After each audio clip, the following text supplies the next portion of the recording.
Doctor Shahbaz मशहूर मईशत दान हमारे साथ बजरिया टेलीफोन लाइन शामिल गुफ्तगू हो रहे हैं। वेलकम करता हूँ आपको डॉक्टर मोहम्मद शहबाज साहब।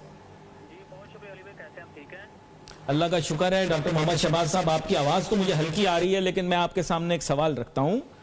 एक बुनियादी बात यह है कि हमें बताया गया है कि महंगाई जो है वो मईशत के लिए अच्छी होती है, और अगर कुव्वत ख़रीद और तनख्वाहें और मुलाजमतें बढ़ जाएं तो फिर महंगाई का असर महसूस नहीं होता। तो फाजिल वजीर ने महंगाई को अच्छा कहा, इसको थोड़ा सा मुझे समझाएं। और क्या आपके पास कोई ऐसा डेटा अवेलेबल है कि तनख्वाहों में, पर कैपिटा जीडीपी में और एम्प्लॉयमेंट के अंदर बहुत ज़्यादा इजाफा हो गया है जो हम पर महंगाई का असर नहीं होगा? क्या कहते हैं आप? देखें जी, फाजिल वजीर साहब जो हैं वो अगर उन्होंने ये कहा है कि महंगाई अच्छी होती है तो अच्छी होगी क्योंकि ग्राउंड रियलिटी जो है उसको अगर देखा जाए तो ना तो लोगों की तनख्वाहों में उस तरह से इजाफा हुआ है जिस तरह से होना चाहिए। हाँ, महंगाई उस सूरत में अच्छी होती है। सपोज करें कि अगर इस साल जो है आपका इन्फ्लेशन 5% बढ़ा है तो आपकी जो तनख्वाहें हैं वो 7 से 10% बढ़े, तो इस फॉर्म में हम कह सकते हैं महंगाई अच्छी होती है, क्योंकि लोग जो उनकी कुव्वत खरीद जो है उसमें इजाफा हो रहा है उनके इनकम सोर्स बढ़ने की वजह से। लेकिन पाकिस्तान में तो चीजें उलट हो रही हैं। अब मुझे नहीं पता ये कौन सी इकोनॉमिक्स है, ये कौन सी इकोनॉमी है जिसकी ये बात करते हैं जी पाकिस्तान के अंदर महंगाई अच्छी है। शुरू से ही पाकिस्तान जो है वो इन्फ्लेशन सेंसिटिव कंट्री रहा है। ये चीज इनको अंडरस्टैंड करनी चाहिए, मतलब ना कि आए रोज प्रेस कॉन्फ्रेंस करके लोगों के साथ मजाक करना चाहिए इनको। मुझे ये बता दें कि जिस स्पीड से इन्फ्लेशन बढ़ रहा है, क्या इसी स्पीड से लोगों की तनख्वाहों में इजाफा हुआ है? क्या इसी स्पीड से एम्प्लॉयमेंट जो है वो बढ़ा है? क्या इसी स्पीड से पॉवर्टी कम हुई है?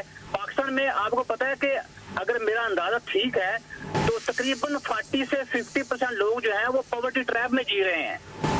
अनएम्प्लॉयमेंट जो मुल्क के अंदर पहले से ज्यादा बढ़ गया है।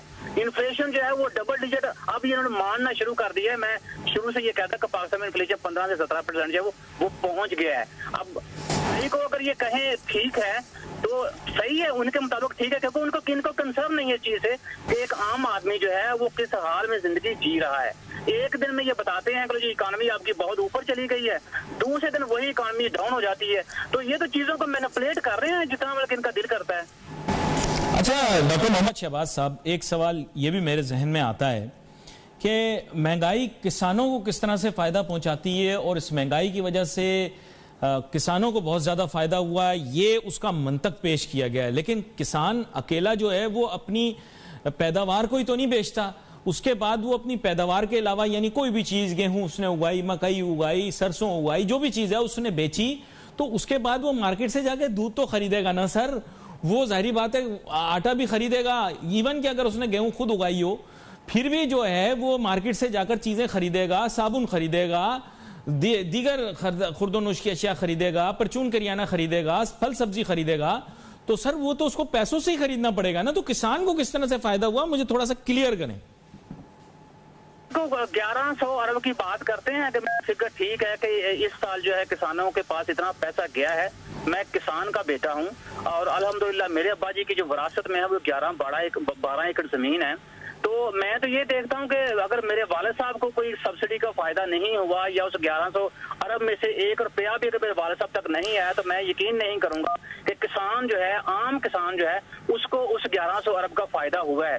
अब यहाँ पे भी क्लासेस डिफरेंट हो जाती हैं। एलीट क्लास का किसान है, फिर वो जहाँ पे वाला मिडिल क्लास का किसान है, फिर वो जब लोअर मिडिल क्लास है, उसके बाद फिर लोअर क्लास है। तो ये हमें आइडेंटिफाई करना होगा कि 1100 अरब जो है वो किस क्लास के किसान के पास गया है। और जहां तक आप बात कर रहे हैं, बिल्कुल सही कह रहे हैं कि वो सारी चीजें जो हैं, चाहे उसने साबुन लेना है, चाहे उसने चीनी लेनी है, चाहे उसने आटा लेना है, रोटी लेनी है, वो तो जाहिर सी बात है सारा वो पैसे से ही आएगा। और ये मुझे ये भी बनता है कि इनकी समझ नहीं आती कि महंगाई जो उसका ज्यादा फायदा जो है वो किसान को है।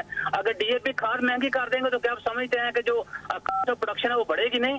अगर आप वैसे तेल महंगा कर दें, क्या आप ये नहीं समझते कि कास्ट ऑफ प्रोडक्शन बढ़ेगी? या इससे दीगर लवाजमत हैं जो गंदम को या चावल को या और जो फसलें हैं उनको पैदा करने में उनकी कास्ट में इजाफा हो रहा है। तो ये तो ऑटोमेटिक जो है वो महंगाई जो है वो किसान से होती हुई आगे टिल्ट हो जाएगी। लेकिन ये भी हमें देखना है कि आपकी जो पॉपुलेशन है उसका कितने परसेंट जो है वो फार्मिंग के साथ लिंक है या वो किसान पॉपुलेशन के ऊपर मुश्तमिल है। महंगाई किसी भी सूरत में मेरा नहीं ख्याल कि ना वो इकोनॉमी के लिए अच्छी होती है, ना वो किसान के लिए अच्छी होती है, ना वो आम इंसान के लिए अच्छी। अच्छा, एक प्रीटेक्स्ट और है, देखिए सुनना पड़ेगा आपको, उनकी भी राय सुननी पड़ेगी। वो ये डिमांड ड्रिवन इन्फ्लेशन है, यानी इतनी ज्यादा डिमांड है, लोगों के पास इतना कोई पैसा आ गया, वो गाड़ियां खरीद रहे हैं, मोटरसाइकिलें खरीद रहे हैं, दुनिया जहां के कंजम्पशन के आइटम खरीद रहे हैं, इस वजह से डिमांड बढ़ने की वजह से महंगाई बढ़ रही है। क्या आप इस प्रीटेक्स्ट को एक्सेप्ट करते हैं?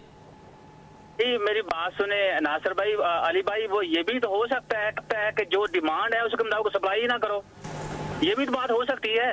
ठीक है, ये सप्लाई चेन का इश्यू तो आपके पास माशाल्लाह एक्सपर्ट होते हैं, डॉक्टर शुजात मुबारक साहब, वो मेरे ख्याल में इस पॉइंट को ज्यादा अच्छे तरीके से वो क्लियर कर सकते हैं मेरी निस्बत। लेकिन मैं ये समझता हूँ कि अगर ये इतनी डिमांड हो गई है तो ये माफिया जो है, ये सारी चीजें जो है, क्या इन्होंने सप्लाई को वो रोका नहीं हुआ?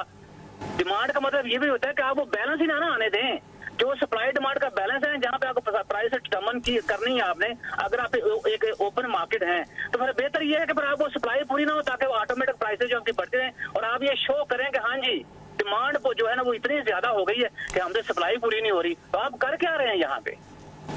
ये बड़ी अहम बात आपने की है, लेकिन अब सप्लाई साइड मैनेजमेंट। अच्छा, अब इसके अलावा मैं 2 आइटम आपको और पूछना चाह रहा हूं। एक तो मैं आपके सामने क्लियर करके बताता हूं कि सर लोड शेडिंग के अंदर खातिर खा कमी आ गई है। कराची में तो यह हम एक्सपीरियंस कर रहे हैं कि लोड शेडिंग निस्बतन कम हो रही है। क्या पंजाब में भी यह सूरत हाल है कि लोड शेडिंग कम हो गई है?